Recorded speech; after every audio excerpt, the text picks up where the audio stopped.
Our hearts beat to the city streets. We began to feel the fire. We rise like tall buildings as the chemicals, they take us higher. The night's young. সুপ্রভাত বন্ধুরা, কেমন আছো তোমরা সবাই?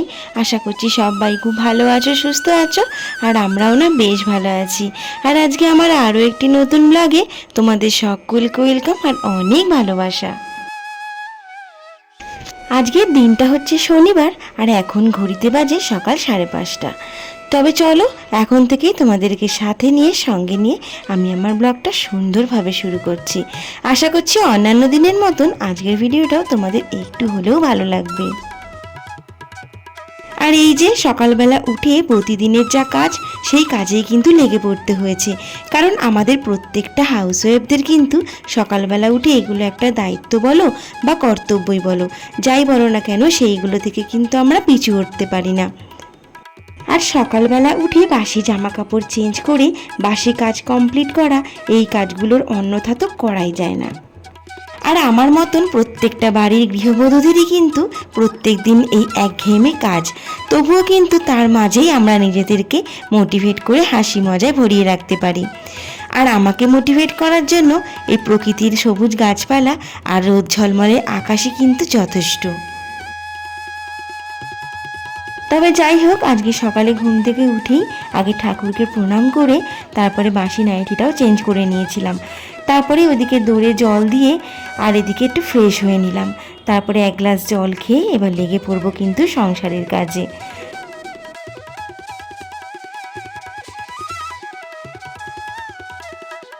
আর এদিকে ভাবলাম সংসারে বাসি কাজকর্মগুলো করার আগে কিছুটা ফুল তুলে নিই। তো ফুলগুলো তুলে নিয়ে তারপরে কিন্তু বাসি কাজকর্মে হাত দেব।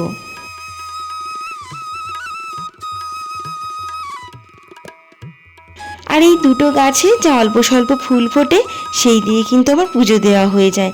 আর জানো তো একটা জবা গাছও আছে মাঝখানে, সেই জবা গাছটা জানো তো এখন না সেরকম ফুল ফুটছে না। আসলে গাছটা অনেকটা ছেটে দেওয়া হয়ে গেছে, তাই সেই গাছটা এখন সেরকম ফুল ফোটে না। হঠাৎ হয়তো একটা ফুল ফোটে, তবে এই টগর গাছ দুটোই কিন্তু প্রচুর ফুল ফোটে। তবে আমি অনেকটা উঁচুতে যেহেতু হাত পাই না, তাই সব ফুল আর তুলতে পারি না। আর এই দেখো, এই যা ফুল হয়েছে এই দিয়ে কিন্তু আমার পুজো দেওয়া হয়ে যাবে। তো যাই হোক, ফুলগুলো কিন্তু ঘরের উপরে সিংহাসনের উপর রেখে এলাম, রেখে এসে চলে এলাম সোজা রান্নাঘরে। আর এসেই আগে প্রথমে একটু গ্যাসটা পরিষ্কার করে নিচ্ছি, তার সাথে গ্যাসের টেবিলটাও। আর এই যে কালকে রাতে যে লাল শাকটা কেটে রেখেছিলাম, সেটাও কিন্তু ফ্রিজ থেকে বার করে নিয়েছি। নিয়ে এখন এটাকে ভালোভাবে ধুয়ে আগে শাকটাই প্রথমে রান্না করব। আর জানো তো, আজকে সকালে উঠে আমার মনটা ভীষণ ভালো হয়ে গেছে। কেন বলো তো, আজকে দেখলাম বাইরে ওয়েদারটাও ভীষণ ভালো, আর আকাশেও এতটুকুও মেঘ নেই, আর বাইরে এত সুন্দর রোদ উঠেছে। রোদটা দেখেই আমার না মনটা ভীষণ ভালো হয়ে গেছে। আর এই কদিন ধরে এত পরিমাণে বৃষ্টি পড়ছিল, তোমাদের দাদাভাই কিন্তু একদিনও বাজার যেতে পারেনি। তাই কদিন ধরে আমাদের তালে গোলেই কিন্তু রান্নাবান্না চলছিল। তবে আজকে এত সুন্দর রোদ উঠেছে দেখে তোমাদের দাদাভাই কিন্তু সকাল সকাল বাজার চলে গেছে। আর কি বলতো, বাজার থেকে দেখো এনেছে একটু চিংড়ি মাছ, একটু চিকেনও এনেছে অল্প করে, আর অল্প স্বল্প বাজারও এনেছে। আর আজকে জানো তো, তোমার দাদাভাই বাজার করে আনার পরে কিন্তু আমি রান্না বসিয়েছি। শাকটাই একমাত্র আগের দিন রাত্রে কাটা ছিল। আর কি বলতো, কোনো রান্নার জোগাড় জানতে আগে থেকে আমার করাই ছিল না। যেহেতু বাজারে সেরকম কিছুই ছিল না, তাই রান্নার জোগাড়ও করে রাখতে পারিনি। এই এখন তোমার দাদাভাই নিয়ে এলো, তারপরেই ধুয়ে সব বেছে রান্না বসাবো।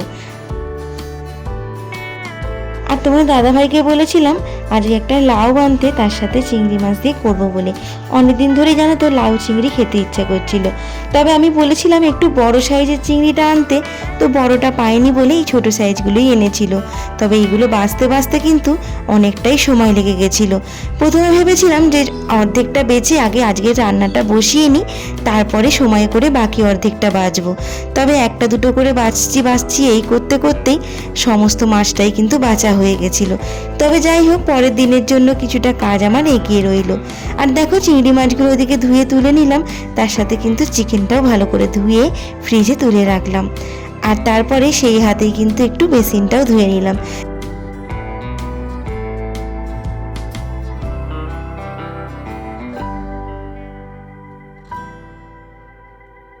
আর ওদিকে মাছ মাংসগুলো ধুতে ধুতে এদিকে কিন্তু আমার শাক ভাজাটাও কমপ্লিট হয়ে গেছে। তো চলো শাকটা তুলে নিয়ে পরবর্তী রান্নাটাও কিন্তু বসিয়ে দেব।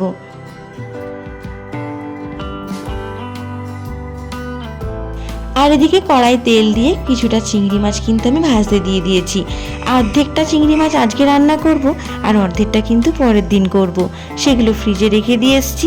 আর দেখো ওদিকে কিন্তু ঝিরিঝিরি করে লাউগুলো আমি কেটে রেখেছিলাম। আর ওই তেলের মধ্যে চিংড়ি মাছগুলো তুলে নেওয়ার পর ওই তেলের মধ্যেই জিরে, তেজপাতা, কাঁচা লঙ্কা ফোড়ন দিয়ে লাউগুলো কিন্তু দিয়ে দিলাম। এবার একটু লাউগুলোকে নেড়ে চেড়ে ভাজা ভাজা করে নেব।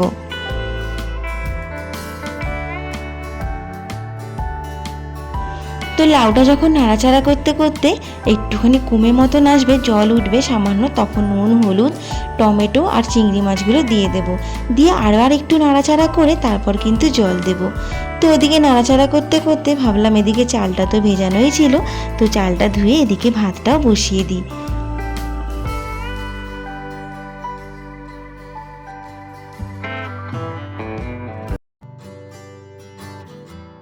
আর এদিকে ভাতটা বসিয়ে দিয়ে ঘরের কিছু কাজ আমি এগিয়ে নিতে যাব। এদিকে তোমাদের দাদাভাই তো সকাল সকালই উঠে পড়েছিল, তাই ছেলেও কিন্তু সকাল সকালই উঠে পড়েছে। তাই ভাবলাম বিছানাটার ফেলে রেখে লাভ নেই, বিছানাটাকে গুছিয়ে ফেলি, তারপর বাসি ঘরদোরগুলো ঝাড় দিয়ে নেওয়া যাবে।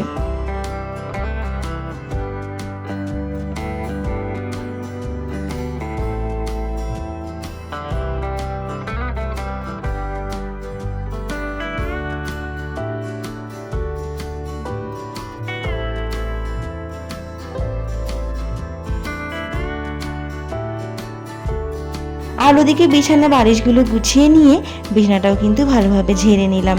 আর সেই হাতে কিন্তু সোফাটাও একটু পরিষ্কার করে নিচ্ছি। তারপরে ভাবলাম বাজারগুলো আগে তুলে নেব, তারপর কিন্তু ঘরদোরগুলো ঝাড় দেব। কেন বলো তো, বাজারগুলো যখন পরে ঢালি না, আবার যে বাজারে ময়লাগুলো হয়ে যায় তখন না আবার ঝাড় দিতে হয়। তাই ভাবলাম বাজারগুলো আগে তুলে নিয়ে তারপরে একেবারে ঘরদোরগুলো ঝাড় দেব। আর দেখো সকালবেলা উঠেই দেখি ছেলের যে খেলনার একটা ড্রাম আছে, সেই ড্রাম থেকে দোপাটা খেলনা দেখি ঢেলে রেখেছে। তো যাই হোক সেইটাকে আবার তুলে রেখে এলাম। আর এই দেখো বাজার থেকে তোমার দাদাভাই যা যা এনেছে সেইগুলো এক এক করে কিন্তু বার করলাম, আর সেগুলো আলাদা আলাদা করে প্লাস্টিকে কিন্তু গুছিয়ে রাখবো। এই সামান্য কিছুই বাজার এনেছিল। এই ধরো একটু কুমড়ো এনেছে, পটল, ঢেঁড়স আর একটু উচ্ছে আর দুটো লাউ এনেছিল। আজকে একটা রান্না করছি আর একটা পরের দিনের জন্য তোলা রইল। আর এতদূর পর্যন্ত আমার যেসব বন্ধুরা আমার ভিডিওটা দেখছো, তোমাদের ভিডিওটা দেখে যদি কিছু ভালো লেগে থাকে তাহলে প্লিজ একটা লাইক, কমেন্ট, শেয়ার করে দিও। আর যদি আমার চ্যানেলে নতুন বন্ধু হয়ে থাকো তাহলে আমার চ্যানেলটিকে সাবস্ক্রাইব করে আমার পাশে থাকার, সঙ্গে থাকার অনুরোধ রইল।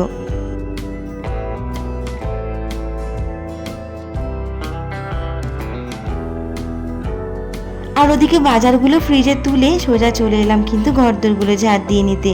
কি বলো তো, ভাবছি ওদিকে রান্নাটা শেষ হওয়ার আগেই যদি এই বাসি ঘরদোরগুলো ঝাড় দিয়ে নিতে পারি তাহলে আমার অনেকটা কাজই কিন্তু এগিয়ে থাকবে।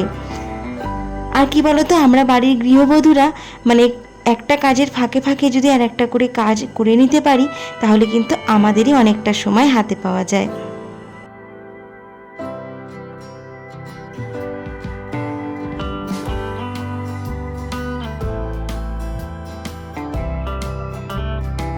আর দেখো ওদিকে ঘরদোরগুলো ঝাড় দেওয়া কমপ্লিট হয়ে গেছে, আর তার মধ্যেই কিন্তু আমার রান্নাটাও হয়ে গেছে। আর দেখো লাউ চিংড়ি কিন্তু আমার একেবারেই রেডি।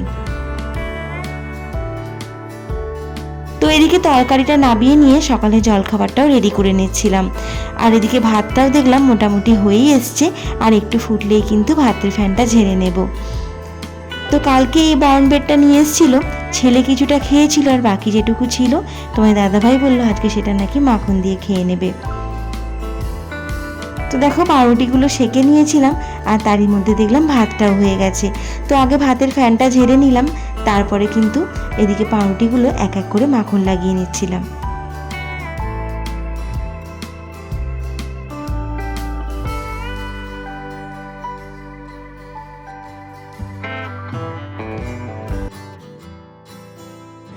ওদিকে সকালে জল খাবার খেয়ে ও কিন্তু ডিউটিতে বেরিয়ে গেছে, আর তারপরে কিন্তু আমার এদিকে বাকি কাজগুলো সেরে নিচ্ছিলাম। তো আজকে জানো তো সময়ের অনেকটা আগেই আমার কাজও শেষ হয়ে গেছে, আর তোমার দাদাভাইও কিন্তু অনেকটা আগেই বেরিয়ে গেছে। তো এদিকে রান্নার যে বালতিতে জল ভরে রাখি সেটাও ভরে রাখলাম। তারপরে জানো তো ছেলেকেও এদিকে একটু ফ্রেশ করিয়ে নেব, নিয়ে তারপরে আমার আর ছেলের জন্য টিফিনটাও তৈরি করে নেব।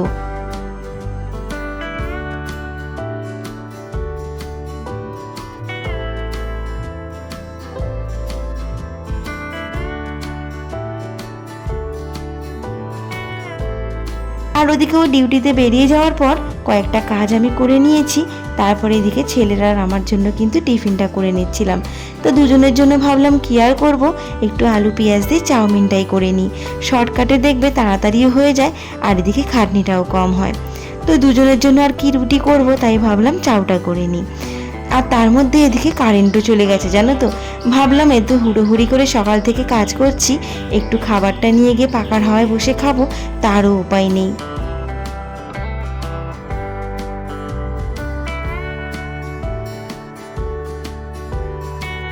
আর এদিকে কালকে রাতের যে বাসনগুলো ছিল সেগুলো যেন তো সকালে আমার এখনো মাজা হয়নি। ভাবলাম সকালে জলখাবারটা খেয়ে একেবারে সব বাসনগুলো মেজে নেব। আর দেখো এদিকে বাইরে বসে আমি খেতে বসে গেছি। কি করব বলো, ঘরে আরও গরম লাগছে, তার থেকে বাইরে বসলে একটু খোলামেলা হাওয়ার মধ্যে বসলেও একটু গরমটা কম লাগবে। তাই বাইরে বসে বসে এদিকে টিফিনটা সেরে নিয়েছিলাম। আর দেখো খাওয়া দাওয়া শেষ করে এদিকে চলে এসেছিলাম বাসনগুলো ধুয়ে মেজে নিতে। আর আজকে যেহেতু সকাল সকাল রান্না হয়ে গেছে, আমার প্রায় দিনই সকালবেলায় রান্না হয়ে যায়। আর যেহেতু সকাল সকাল রান্না হয়ে যায়, মনে হয় যেন সব থেকে বড় কাজটা আমার কমপ্লিট হয়ে যায়। তারপরে এবার বাকি কাজগুলো টুকটুক করে কিন্তু করতে সময় লাগে না, রান্নাটাই যেন মনে হয় অনেকটা বড় কাজ। তো এদিকে ঘরদোরগুলো এবার মুছে নেব, বাসনগুলো ধুয়ে তুলে নিলাম, এদিকে ঘরগুলো এক এক করে মুছে নেব, আর তার সাথে রান্নাঘরটাও কিন্তু পরিষ্কার করে নেব। তো এই কাজগুলো সেরে নিলেই কিন্তু আমার মোটামুটি আজকের মতন সংসারের কাজ কমপ্লিট হয়ে যাবে। তারপরে স্নান সেরে পুজো দিয়ে নেব, নিয়ে কিন্তু দুপুরের খাওয়া দাওয়া সেরে নেব। আর জানো তো সোমবার থেকে যেহেতু ছেলের পরীক্ষা, তাই তোমাদের কাছে সময় মতন কিন্তু ভিডিওগুলো দিতে পারছি না। তবে পরীক্ষাটা শেষ হয়ে গেলে আবার নিয়ম করে তোমাদের কাছে ভিডিওগুলো সময় মতন দিতে পারবো। তবে এই কদিন কিন্তু তোমরা আমাকে একটু ক্ষমা করে দিও।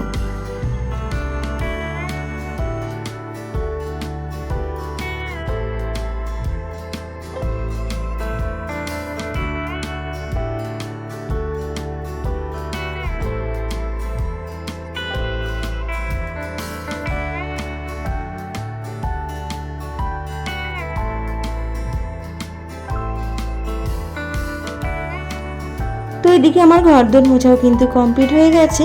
এবার যাব স্নানে, তারপর কিন্তু পুজোটাও সেরে নেব। আর এদিকে স্নান করতে যাওয়ার আগে আমি কিন্তু চুলটা প্রত্যেকদিন ভালো করে আঁচড়ে নিই, তারপরে কিন্তু স্নান করতে যাই। আসলে সারাদিন কাজের মধ্যে সেইভাবে তো আঁচড়ানো হয় না, তাই স্নান করতে যাওয়ার আগে চুলটাকে একটু ভালো করে আঁচড়ে ভালো করে গুটিয়ে তারপরে কিন্তু স্নান করতে যাই।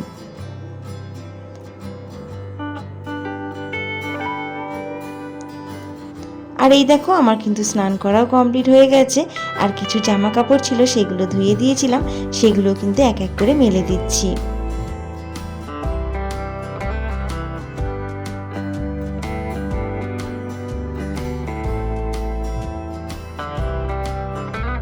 আর ওদিকে ঠাকুরকে সেবা দিয়ে চলে এসেছি কিন্তু দুপুরের খাবার নিয়ে। আর এদিকে দুপুরের খাবারে ছিল গরম ভাত, লাল শাক ভাজা, আর সাথে ছিল লাউ চিংড়ি। আজকে কিন্তু দুপুরের খাবারটা এই দিয়েই সেরে নিয়েছিলাম। তবে চলো আজকের ভিডিওটা এখানেই শেষ করছি, দেখা হচ্ছে আবার একটি পরের ভিডিওতে। ততক্ষণ তোমরা সবাই ভালো থেকো, সুস্থ থেকো।